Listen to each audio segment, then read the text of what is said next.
When it came time to do the album artwork for The Uncrowned King, I knew I wanted a departure from what we had done in Evership 1 and 2, the painted artwork kind of style with Philip Willis, which is classic. But The Uncrowned King was a different kind of story, and I wanted just a different look. Rory White was someone Bo introduced me to real early in our relationship. Really creative. He's responsible for the steampunk Evership photo and the Evership in space photo that were real early promotionals for the band. He had an exhibit one year in Nashville that was called Paper Dolls, and Paper Dolls were this thing that he created where he would photograph his subjects, print them out onto like a foam board in miniature, and then he'd build these elaborate miniature sets, set the characters up in the set, and then shoot it again. And it just created this really interesting, almost playful aesthetic that we really liked. And when thinking about The Uncrowned King, it occurred to me that there's so much symbology in this story. It just would be a lot to capture. And I was concerned about scope and being able to, bring all the imagery into the packaging. I knew that The Uncrowned King was going to be a 2-act release, thinking of it more like a play or an opera.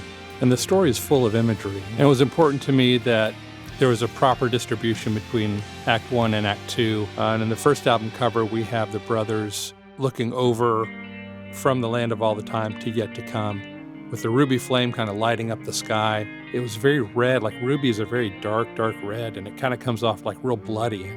I didn't want the future to be a bloody future. The story was kind of a story of hope. So I was driving down to visit my mom in Florida, and I was going across a bridge, and there was this kind of fiery sunset, almost pink, but not quite, almost like there was some fire in the distance, but some smoke.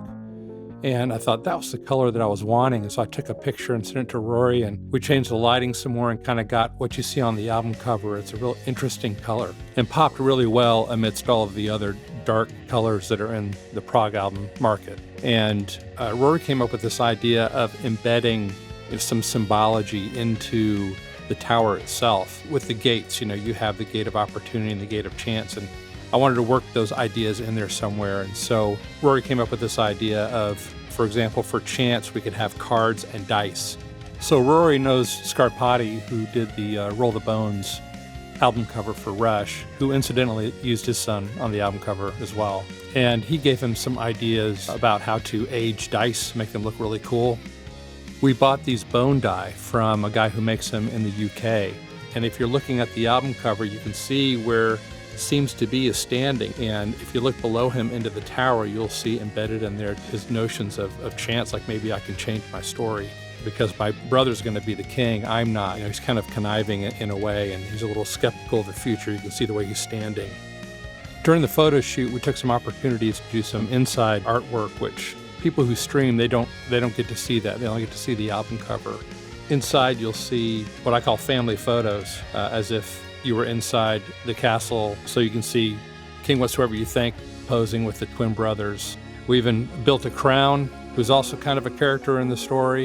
It represents tolerance, and it's all bejeweled and bedazzled, with every jewel representing a philosophy or a religion that has come through time, building this, magical crown.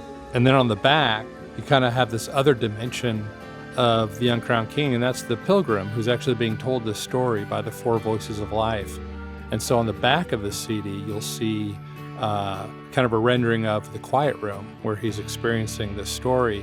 And he's first visited by the voice of the waves, so I put that in the first window, and then he's visited by the voice of the evening wind, and that's in the second window. When the second CD comes out, you'll get the other two windows. So put them together and you'll make the quiet room as a whole.